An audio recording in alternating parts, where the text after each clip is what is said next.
हे WhatsApp guys रात का समय हो रहा था। यहाँ पे ना एक हीना नाम की लड़की जिसे अपने माँ बाप अस्पताल लेकर जा रहे थे। घर से बाहर आधी रात का समय था, बहुत तेज बारिश हो रही थी। अगर उसके माँ बाप को थोड़ा भी देरी हो जाती हीना को अस्पताल लेकर जाने में, उसकी जान को भी कुछ हो सकता था, उसका बचना नामुमकिन था। यहाँ पे लेकिन अभी हर किसी के मन में एक सवाल आएगा कि हीना कौन है और उसको क्या हुआ। उसी वो सब चीज़ें मैं आपको आगे जाकर बताऊंगा। एक्चुअली बहुत ज़्यादा शौक था कि उसके साथ क्या हुआ था, क्योंकि एक्चुअली में ये जिस जगह की कहानी है ना, ये सिर्फ एक जगह हॉन्टेड नहीं है, पूरा इलाका ही हॉन्टेड है। ऐसा कोई भी मैंने जगह नहीं सुना था अपनी लाइफ टाइम में। एक पूरा एरिया हॉन्टेड है। लेकिन अगर आप एक जगह से अगर आप बाहर निकल जाओ तो अगली जगह होगी वो भी बहुत ज़्यादा खौफनाक होगी। खैर, पूरा हॉन्टेड भरा हुआ इलाका जैसे कहानी में आज आपको सुनाने वाला हूँ, शायद ही मैंने ऐसी कहानी आज से पहले कभी आपको नहीं सुनाई होगी। क्योंकि गाइस इस कहानी में ना सिर्फ खौफ है, इसमें एक दर्द भी छुपा हुआ है, एक अलग ही किस्म का दर्द जो आपको आगे जाकर पता चलेगा। सो गाइस, आज शुरुआत में आपको कोई बात में कहानी किसके ऊपर होने वाली ये नहीं बता सकता, क्योंकि गाइस जिन आत्माओं ने उस इलाके में कब्जा कर रखा था वो किसी इंसान को नहीं डराती, सबको डराती थी। जानवर पशु को भी वो दिखाई देती थी। हर एक इंसान को डराती है जो कि उस इलाके में रहता है। उस इलाके में उन आत्माओं की वजह से कितने लोगों को डराया है, कितने लोगों को खौफ में रखा गया, कितने लोगों की शायद मौत भी हुई है उनकी वजह से। सो गाइस, मैं पहले ही इस वीडियो की शुरुआत में आपको एक बात बता देना चाहता हूँ। गाइस, आप इस वीडियो को रात के समय में ना देखें, क्योंकि ये इतना डरावना है कि आपकी रूह तक कांप जाएगी। चलिए फ्रेंड्स, अब ये कहानी शुरू करते हैं। ये कहानी शुरू होती है गाइस, ये कहानी इंदौर में रहने वाली एक 14 साल की लड़की जिसका नाम हीना होता है, जो कि जस्ट हाल ही में एक नए घर में शिफ्ट हुई थी, एक न्यू रूम में शिफ्ट हुई थी उसके माता पिता के साथ। एंड ये जो हीना है, ये लड़की थी बहुत ही ज़्यादा आउटगोइंग किस्म की लड़की थी, बहुत ज़्यादा एक्सट्रोवर्ट की, एकदम चुलबुली मिजाज की, जो कि बिल्कुल भी चुप रहती थी, एकदम खुशी खुशी रहती थी, अपने दोस्तों के साथ मस्ती मजाक किया करती थी। लेकिन अभी कुछ दिनों से ना उसकी माँ फिरोज़ देख रही थी कि ये जो लड़की है बहुत ही ज़्यादा शांत हो गई थी। अभी ना बहुत ही ज़्यादा शांत रहने लगी थी, कभी बाहर आ जा रही थी, ना उसके दोस्तों के साथ कहीं पे जा रही थी, ना ही घर पे कुछ अच्छे से बात कर रही थी, एकदम शांत सी हो गई थी। उसके माँ फिरोज़ ने उसको पूछा कि क्या स्कूल में कोई परेशान कर रहा है, क्या आपको कोई मतलब परेशान कर रहा है कहीं पे, अगर ऐसा है तो हमें बताओ, हम आके बात करते हैं। हीना ने बोला नहीं, ऐसी कोई बात नहीं है। फिर उसके बाद हीना के जो पिता थे अब्दुल, उन्होंने भी आके पूछा कि क्या कोई आपको परेशान मतलब कर रहा है, या फिर क्या ऐसा है कि हमने आपको आपके दोस्तों से अलग कर दिया।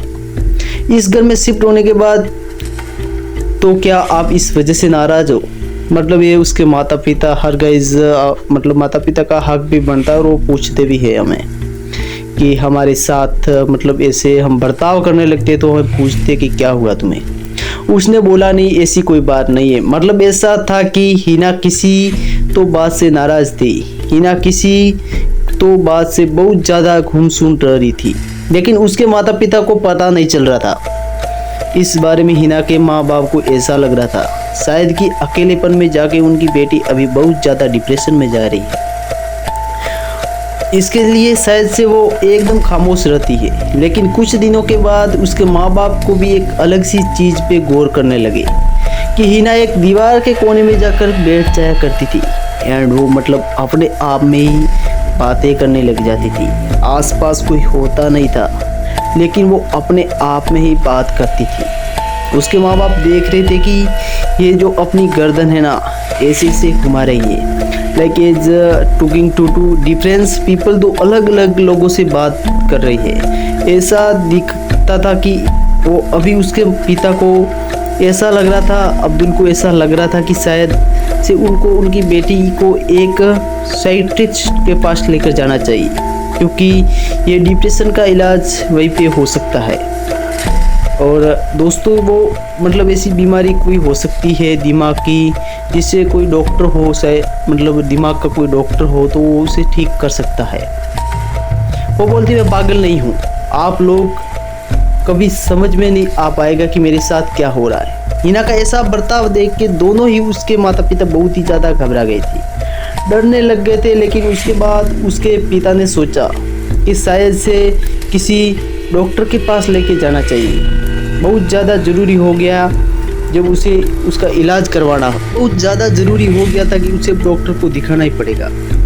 देन वो डॉक्टर के पास लेके जाते हैं तो डॉक्टर उसका पूरा चेकअप करते हैं और डॉक्टर बोलता है then it was completely normal, उसके अंदर कुछ भी ऐसा कुछ खराब नहीं है, पता नहीं ये क्यों कर रही है, कुछ भी समझ में नहीं आ रहा, सब चीज़ें एकदम नॉर्मल थी जैसे एक नॉर्मल बच्चे की होती है। एंड उसी वक्त अब्दुल ने यही बात मान ली कि एक्सपेक्ट कर ली कि शायद इसके दोस्त लोग नहीं हैं, इसके आसपास उसके पुराने दोस्त लोग नहीं हैं, इसके आसपास उसके लिए कुछ इससे तरीका बर्ताव कर रही है, अपने आप के साथ ही बात कर रही है, अपने आप में ही खेल रही है। लोग शायद गाइस अब ये एक बार की बात है कि एक रात में इसका परिवार डिनर कर रहा था, हिना एंड उसके माँ बाप बाहर थे, सब कुछ खान पाना लेके रख दिए डिनर टेबल पर। एंड अभी उन्होंने हिना को आवाज़ लगाई कि हिना आ जाओ खाना खाने के लिए, लेकिन हिना आई नहीं। एक बार बुलाया, दो बार बुलाया, तीन बार बुलाया, हिना आई नहीं।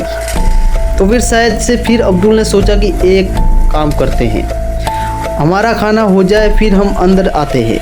एंड देन अंदर आ जाने के उसको खुद को अपने हाथों से परोस के दे दूंगा खाना, ठीक है। अब जब जैसे ही अब्दुल अंदर जा रहा था, जैसे उसने अपने दरवाज़ा खोला, उसने देखा कि उसके नज़रों के ठीक सामने हिना परस पे गिरी हुई है, पूरी तरीके से जल चुकी है। यह देखकर अब्दुल के हाथों में वो खाने की थाली नीचे गिर चुकी है। आवाज़ सुनने के बाद फिरोज़ भी अंदर आई एंड उसने भी देखा कि यहाँ पे कुछ क्या हो गया।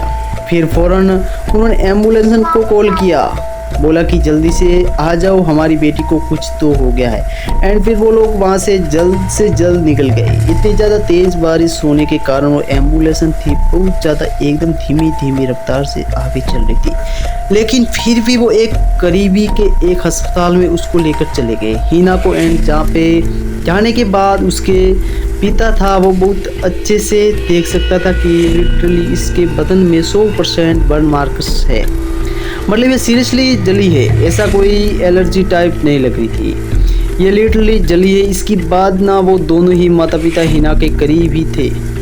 उसके बाद उन्होंने देखा कि हिना थोड़ी हल्की करके अपनी नज़रें खोल रही थी, अपनी आंखें खोल रही थी। एंड खोलने के बाद ना हिना ने सबसे पहले अपनी माँ को आवाज़ लगाई एंड उसको कहा कि ये सब कुछ उन दोनों की वजह से हुआ है।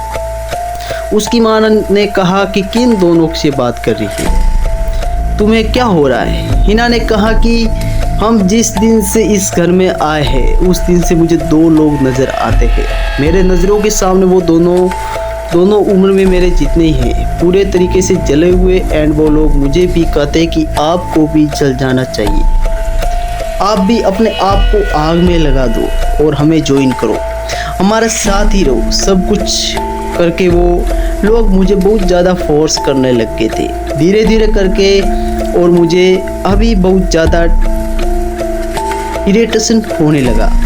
ये सबसे मुझे अलग ही रहने का मन करता था, मैं पूरी परेशान हो चुकी थी, पता नहीं शायद मेरे साथ क्या हो रहा है। ये जिंदगी में उसने कहा कि शायद इसे छुटकारा पाने के लिए मैंने अपने आप को आग लगा दी, मुझे अलग का चिड़चिड़ापन होने लगा। हिना ने वहीं पे अपना दम तोड़ दिया। हालांकि गाइज जो कि कहानी थी ये साल 2015 की है,